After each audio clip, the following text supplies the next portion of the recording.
You're listening to an Airwave Media Podcast. Have you ever gazed in wonder at the Great Pyramid? Have you marveled at the golden face of Tutankhamun? Or admired the delicate features of Queen Nefertiti? If you have, you'll probably like the History of Egypt podcast. Every week, we explore tales of this ancient culture. The History of Egypt is available wherever you get your podcasting fix. Come, let me introduce you to the world of ancient Egypt.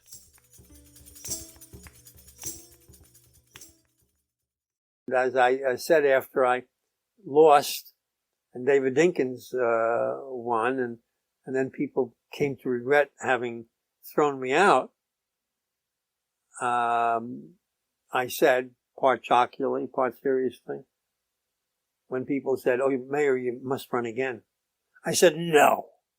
People threw me out, and now the people must be punished."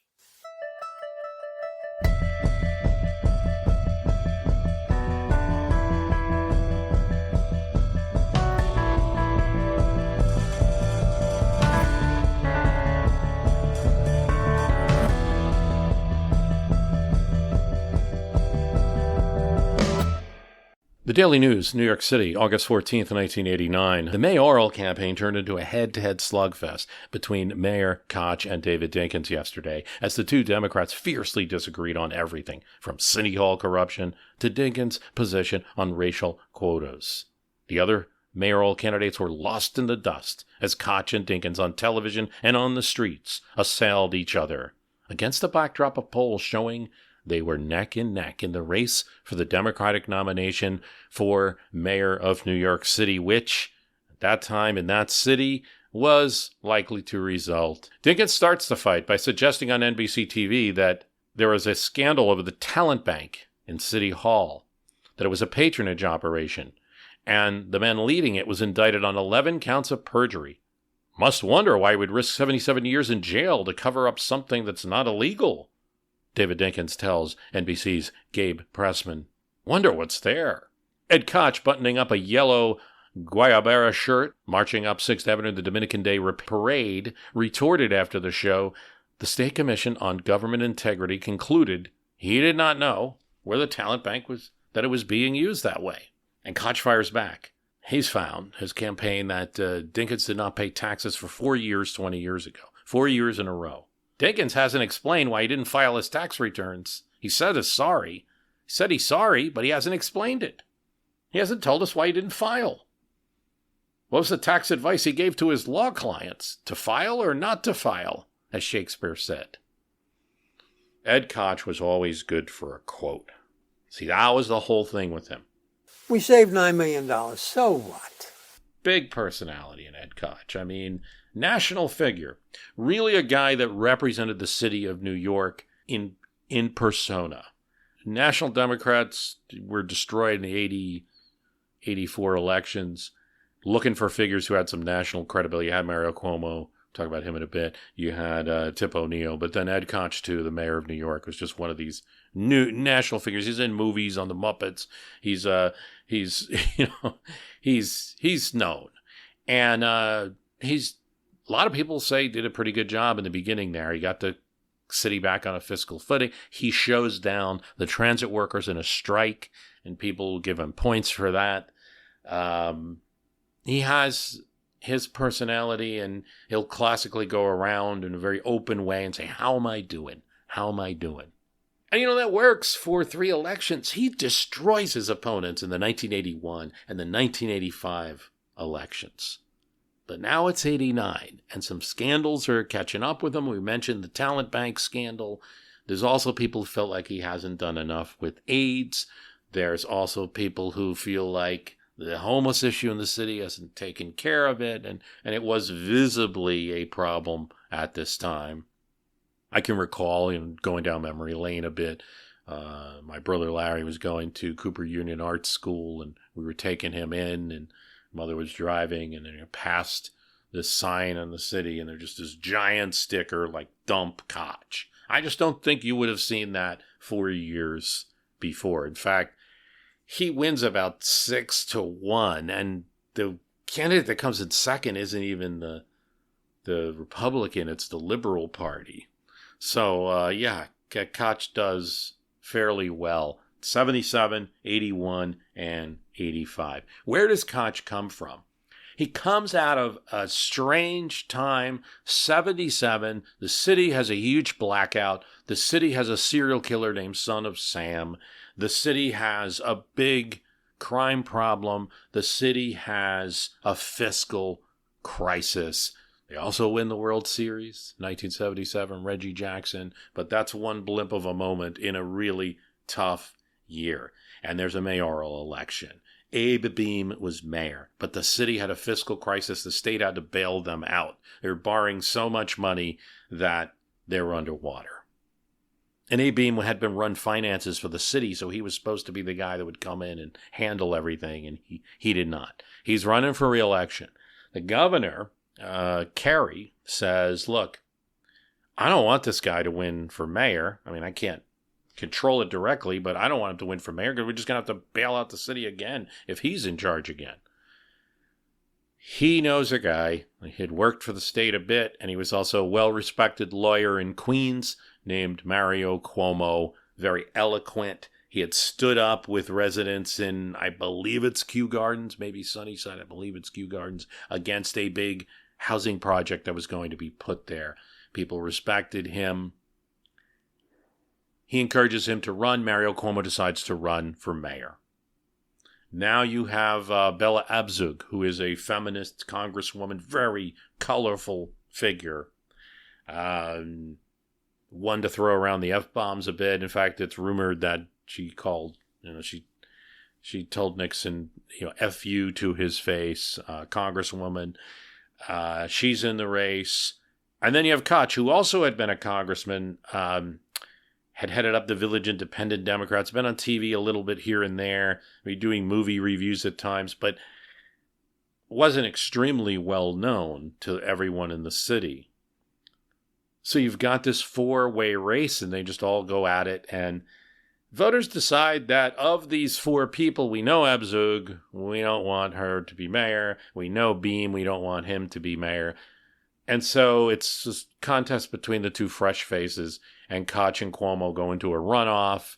Koch, who kind of has the quiet, well, sometimes not so quiet, support of the New York Post. Of the four liberals, the Post knows one's going to win, and they pick the guy that's, at least for the death penalty and maybe a few other issues they like. Maybe says a few of the right things. And so the Post backs him unofficially, and he beats Cuomo in that runoff. Incidentally, and to be clear, when I say Cuomo, I'm talking about Mario Cuomo, who's the father of Andrew Cuomo, who just lost the primary to Mamdani. Incidentally, it's worth noting that Mario Cuomo continues to run in 1977. So he runs against Koch in the primary, then there's a runoff election, and then there's a general election in which Mario Cuomo gets the liberal nomination, decides to continue running, and Koch defeats him in that election, becomes mayor, and like I said, is a pretty popular mayor until this point of what we're getting. And we'll talk about why in a second. One of the reasons, though, has to be a new opponent that he gets, and it's Manhattan Borough President David Dinkins. Quiet, diplomatic, and the opposite of Koch in a lot of ways. He's the first African-American Manhattan Borough President, and that is something that people would like to see in this city. Other cities have had their first black mayor. New York City at this time has not. So Newark, Washington, D.C., Los Angeles with Tom Bradley, a national figure, and Chicago with Harold Washington, and now, of course, you got to say Stokes in Cleveland in the 60s, and New York sitting there in 1989, still no black mayor, and so a lot of people would like to see that. That's one of the reasons. And they've got in Dinkins a pretty acceptable candidate, doesn't have the bad things that Koch doesn't want. But here I have to give credit to a Patreon listener, Michael Friedman Schnapp. He makes a very mild suggestion on the 1989 Dinkins victory over Koch, taking out a polarizing quasi-incumbent with lots of scandals. A new coalition mobilized by national organizing in the background of the candidate becoming important. Totally agree with you, Michael. This is the right comparison to make between 1989 and 2025 New York City mayoral elections. New figure coming, new movement coming. And you brought this up before. I still don't think I'm going to do the topic, the justice that you want, but I think it's important for listeners. So I'm at least going to bring it up and talk about it a little bit. And also other people are making this comparison, which I agree with, some form. Koch reaches 4 years, so there's a lot of just, you're not doing enough on age, you're not doing enough on the economic situation in New York, rent's too high, things like this. And Koch would have this way of, he always got media attention. Gosh, I remember when the prices of movies went up, and they became $9 to see a movie. Probably killed for that now, right? But, of course, it was a lot of money at the time, and he was out there speaking out against. He always knew the issues to get a little attention. But I think that starts to, his personality and all his tricks, how am I doing? And people are starting to say, you're not doing great, Ed. We don't want that personality anymore. We want somebody who could just run the city. But that's not even the most important issue. It's what he does in the year before. We talked about it in the 6-part series of 1988 and the Democratic primary. Dukakis, Jackson, Gore, going into the home stretch of that primary. Who's going to run for president on the Democratic ticket? And 3 of them are viable. It's really Gore's sort of a third, but 3 of them are somewhat viable. And Gore needs something really big, and he gets it. The mayor of New York, Ed Koch, endorses him. Wow. So now it's, and that all would be fine. I don't think New Yorkers would mind that Koch endorsed Gore. I mean, there were some people saying the mayor should just stay out of this presidential race because you have Jesse Jackson running. And that is a hopeful, aspirational campaign for a lot of folks. He did better than he was expected in 84. He did do a lot better than he was expected to do in 1988. In fact, he's viable. If he wins New York State, he's viable against Dukakis. He has new momentum. He could possibly attract new figures to endorse him or pull some super delegates away from Dukakis. There's a lot there. And for a lot of city voters who are black, and certainly the city leaders in New York, they feel that Koch blindsides him, attacks him, endorses Gore, okay, but he does more than that. Says Jewish voters would be crazy to vote for him. And Dukakis ends up winning New York State. And so I always say, in politics, it's that kind of visceral stuff that gets people to move and motivate and start movements. It's not, we all always think that, maybe we're more aware of this now than we ever were.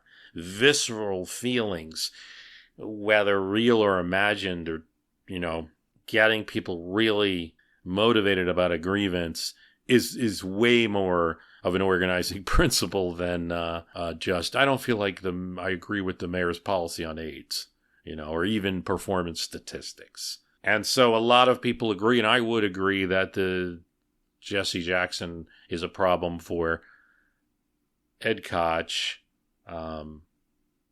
losing a chunk of his coalition in the process. And he has this opponent. That's a pretty good opponent. There are other candidates running. Richard Ravitch and Comptroller Harrison Golden. You got a kind of 4-way race. There are some other lesser candidates, but it seems like it's mostly between Dinkins and Koch. And Koch starts ramping up the appearances. He goes in the attack. He plays the underdog from the beginning.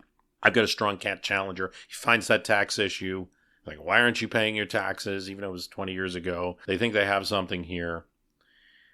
And looming all over it, just like what happened in the 1988 convention, looming over the whole thing is once again Koch's old nemesis, Mario Cuomo. Not only did the two run for mayor against each other, but then there was this gubernatorial thing in 1981 where Koch says he's going to run and Mario Cuomo's running. So they kind of course, Koch says something stupid about upstate New York and pickup trucks, and has to get out of that race. Cuomo becomes a popular governor. And if he were to endorse Cuomo, that might help him a little. But Cuomo does what Cuomo often did. Talk about the father again. Says absolutely nothing. Well, not absolutely nothing, but no endorsement as you're getting into the months. And at this time, New York State had its primaries in September. As you heard with the recent news with Mamdani, when they moved up that primary to June. But New York was one of these strange states that has really late primaries. You went like primary, boom, general. And if you had a runoff, it seemed like just a few weeks separating 3 elections. That's the way it was. So Koch doesn't say anything. And a lot of people are reading that silence as basically a Dinkins endorsement.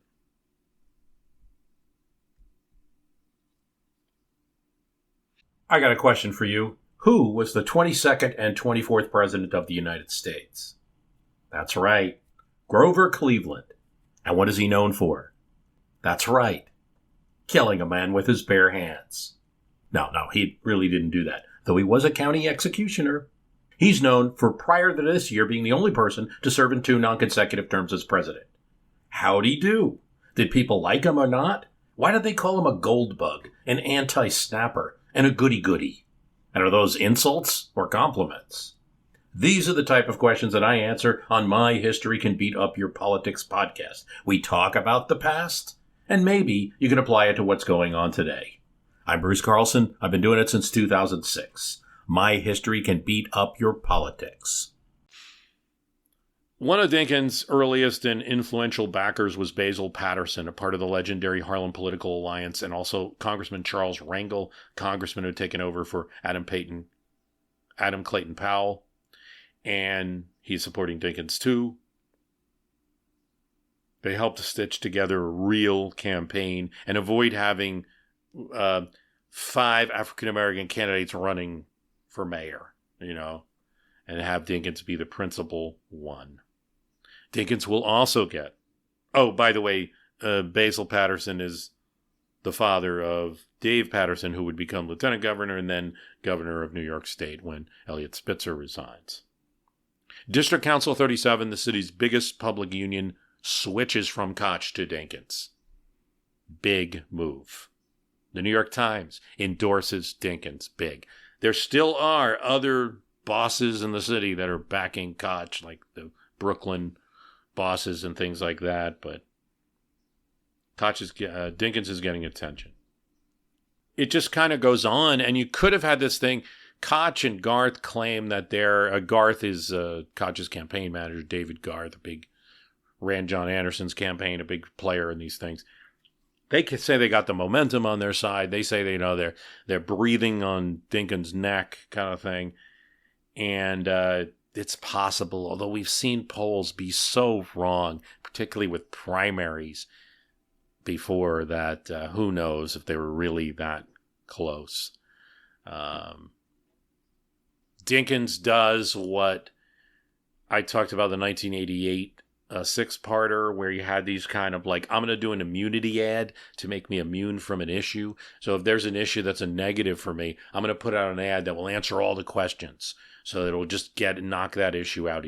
And so they tell reporters, we have this ad, we're just not using it yet. It's kind of a cheap way. That way you don't have to produce ads, which in 1989, extremely expensive to do.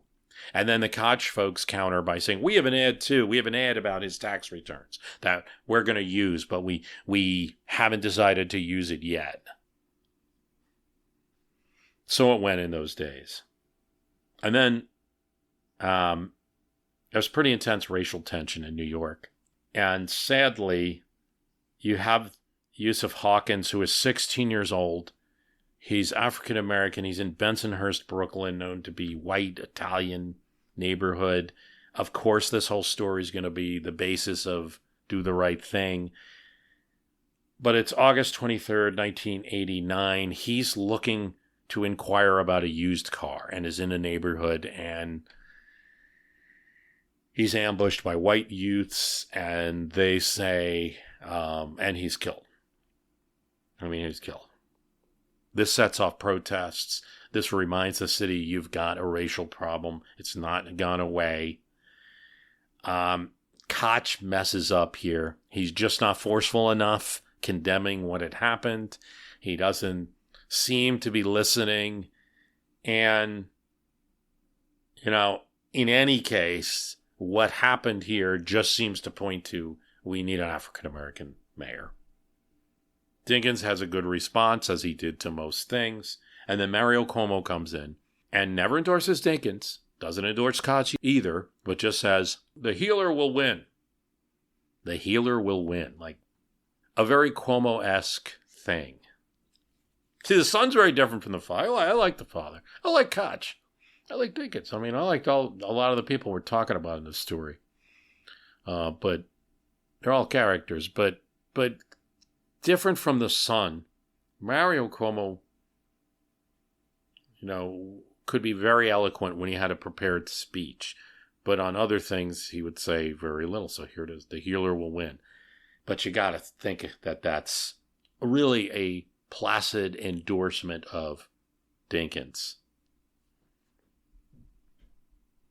So by the time you get to September 12th, Dinkins wins with 50% of the vote. There will be no runoff. And New York City has runoffs. So here's the thing.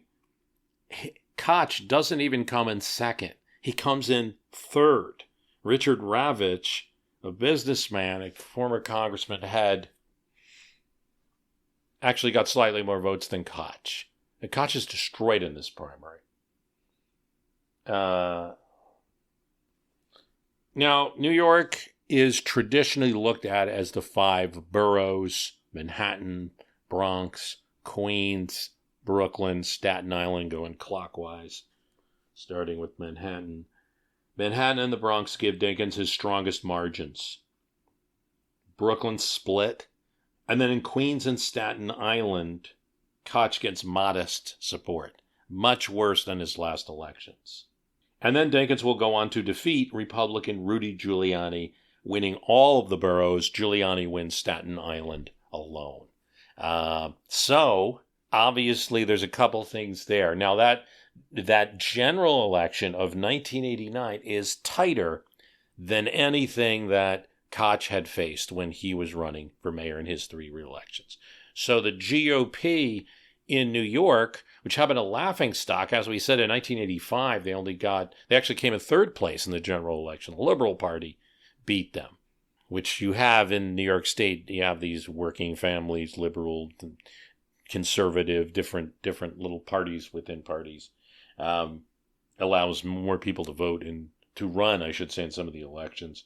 And then Rudy Giuliani is going to go on and defeat David Dinkins in a re-election in 1993. Okay, so, we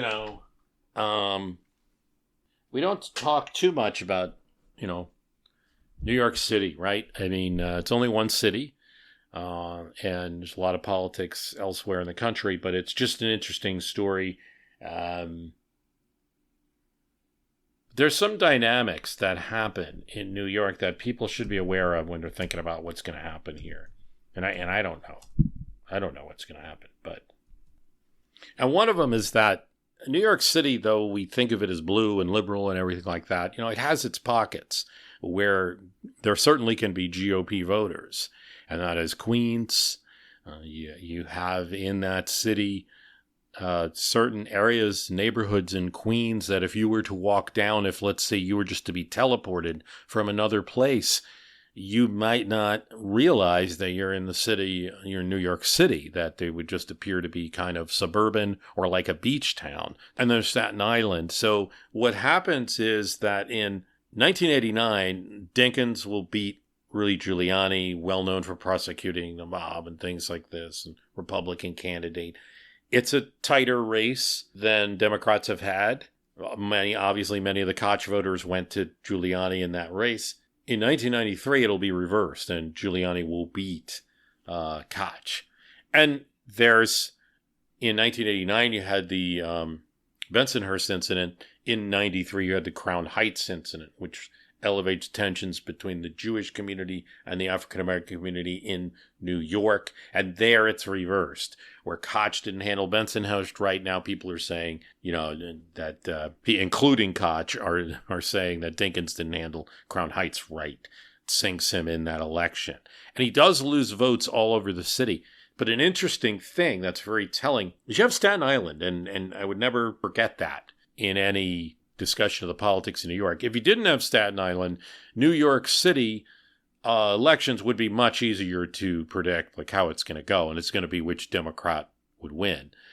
Staten Island gives Rudy Giuliani a margin of 93,000 votes out of 115,000 people voting in that 1993 election, which allows the Republican Rudy Giuliani to win because he wins the whole city in 93 by 53,000 votes over Dinkins. Dinkins wins Manhattan, the Bronx, he wins Brooklyn, and Rudy Giuliani wins Queens and Staten Island, and yet it's enough to win the election because he does well in the other parts of the city as well. But he gets a huge margin in Staten Island. Now, one of the things that's going on in the 1993 election is that Staten Island, which is an island on the south of Manhattan, of New York City, and Manhattan is an island as well. So you have two islands that make up what is New York City. We could do a little geography there. You have the 5 boroughs. They're kind of administrative units. Brooklyn used to be its own city until 1898. That's connected to the Long Island. That's part of the rest of the state. Then you have Queens, also connected to that Long Island, and those are 2 boroughs. They reflect ancient neighborhoods, really, Dutch-era foundings. Brooklyn's real name as a county, because it's in addition to being a borough, each of these are counties, is Kings County. So you have Queens and Kings. Okay, not important, but hey, a useless little trivia fact for you. Bronx is connected, right above Bronx is Westchester County, so you're just connected to New York. But Manhattan and Staten Island are islands. The reason Staten Island is part of the city of New York has to do with navigation. When it was decided to incorporate one giant New York City, and they are looking at Chicago, the growth city, the miracle on the lake there, and trying to make it as big as possible. Because of that, Republicans always have a chance, and they will have a chance in 2025. As I say, they just happened to be having this referendum in 1993 to decide if Staten Island should get out of the city, and it also happens to be the time that there's a mayoral election. So while they're going to the polls, many of them to vote to get out of New York City, who are they going to vote for mayor but Giuliani? And most of them do. And again, he gets 93,000 votes from Staten Island in a mayoral race that Giuliani will win. He'll beat Dinkins by 53,000. So he does a little better in Manhattan. He does slightly better in the Bronx, barely noticeable. He does a lot better in Queens and better in Brooklyn. But he really does better in Staten Island, and he wins Queens as well. And that's enough. There's enough votes there that you can possibly counter the votes in the rest of the city. So New York City elections can actually be competitive. You're going to have a weird one. This might be another 4-way. Maybe Mario Cuomo goes in, stays in. Eric Adams running as independent, current mayor. And then you have Mamdani with the Democratic nomination. And then you have Curtis Lewa, who's likely to get the Republican nomination. He has indicated people are telling him to get out of the race, that maybe the White House would like a Adams versus Mamdani type race with Cuomo maybe pulling votes from Mamdani. We'll see. Sliwa so far does not want to get out. He has a long history, former head of the Guardian Angels. There's a lot of respect for him, honestly, in New York City. So he'd be he lost the last election, though. So I don't know if he'd be an electoral, he would be formidable there. But there are people there's still a reserve of popularity for Sliwa, and if he hits the right buttons, he could do quite well. We'll see how this thing goes. So interesting politics we're in. Look, I think the comparison's right to this 89 one. Thanks for listening. Join the Patreon if you can. Here's what I like about our sponsor, All the Hacks podcast, okay? You hear all these business podcasts, and they're all telling you to do things. Start a business, buy a home, write this up. All the Hacks is a podcast that acknowledges that things are pretty expensive right now. So All the Hacks focuses on tips and tactics to upgrade your life, your money, your travel while spending less. It's about hacks. Money, what each generation gets right and wrong with Ben Carlson. No relation. Some of us in Gen X or boomers can learn from millennials and Gen Z. It doesn't just go one way. I like his bonus episode about earning points on your mortgage, cards that have up to 4% bonus programs. All great. Search for All the Hacks on Apple Podcasts, Spotify, or wherever you listen to podcasts. Your wallet will thank you later.